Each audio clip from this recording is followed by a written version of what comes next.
Hey there, it's Craig, and today I just want to take you through specifically how to make your whitewater white. That may seem an easy thing to do because if you're taking photographs of a landscape at the beach or something, the whitewater will come out white, you would think, but during the editing process, sometimes you'll find that whitewater can turn a bit of a blue hue just through all the saturation and the color modifications that you do. So I'm just going to take you through what I do to really make sure the white water stays white and doesn't get a blue tinge to it, and just show you the reasons why it can turn blue. So over on the left hand side is a finished imaged full edit that I've done, and you can really see how the white waters, particularly down here, is really nice and white, and across on the beach as well over here, really maintain nice and white. And on the right hand side is just the raw file before the editing. So I'll just quickly go back into here, and you can see this is a raw file, and I'll show you what I mean by a blue hue. So if I just open up the color and then I just really saturate the blue, you can see down here in the white water now all these little bits of blue hue coming across in the white water, and then also in the clouds too. So you can sort of take these tips into the clouds that I'm going to give into the clouds, and when you're doing the modifications, particularly on your colors and then saturation and vibrance, you can see this come up. So potentially if you've got a blue sky, if it's not a cloudy day and you really want to pump up the blue, naturally sometimes you'll just increase the saturation, but what it does, it can also throw a blue hue into your white water. So I'll leave that one there back to 0, and I'll show you what I mean also in, if we do something like the vibrance, I'll bring up the vibrance as well. Yeah, you can see here, see all the blues and also indeed purples that are coming through.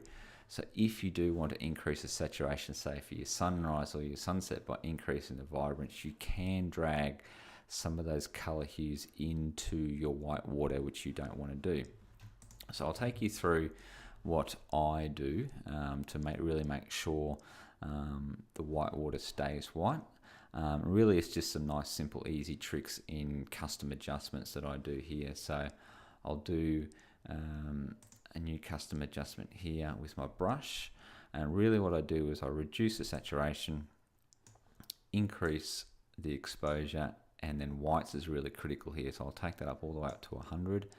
I've got about 0.5, so about half a stop of exposure. The whites all the way up at 100. And I might increase the shadows as well, and I've also then decreased the saturation. So this decreasing the saturation will take out the colors that are left over in those whites.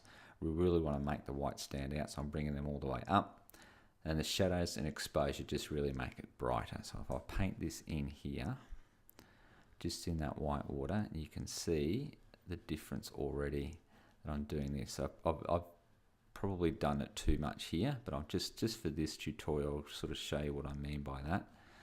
And you can, that's too much. I might bring the saturation back a lot. I'll bring the shadows down and the whites down a little bit.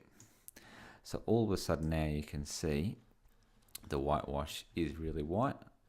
I'll do that, and I'll do another brush for the white water coming in off the waves. So you can see it's too high at the moment, obviously, but you can see the sort of what we do here, and then you can just pull it back to where you think you require it to really make sure your white water stays nice and white through the editing process. So then if I bring up now, if I just go done, and I'll go back into colors, and I'll bring up the blues. So you can see now, because we reduced the saturation, there's not as much blues through here.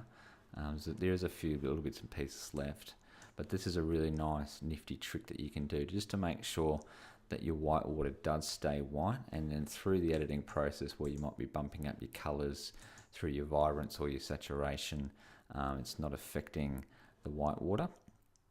So yeah, it's a nice, neat little trick.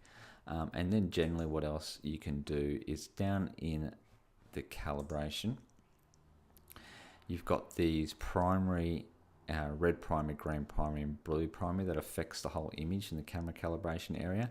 You can sometimes also bring back the blue primary colors a little bit, and that will just reduce the hue across the whole image that have any blue hues in it as well. So sometimes I can do that.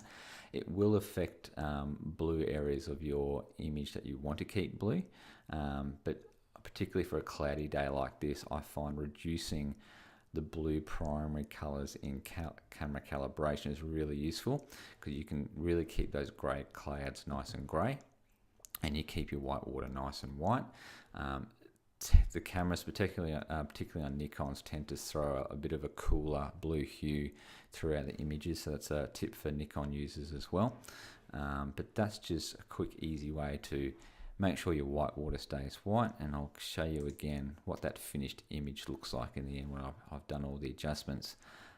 So yeah, the whites are nice and white. There's no real blue purple hues throughout the white water anymore, but I've managed to pump up the sunrise coming through here as well, and then the greys are still nice and grey. There's no blue hues in the grey clouds either. So that's it. Hopefully you find useful tips there. Don't forget to hit a like if you like, and then also subscribe.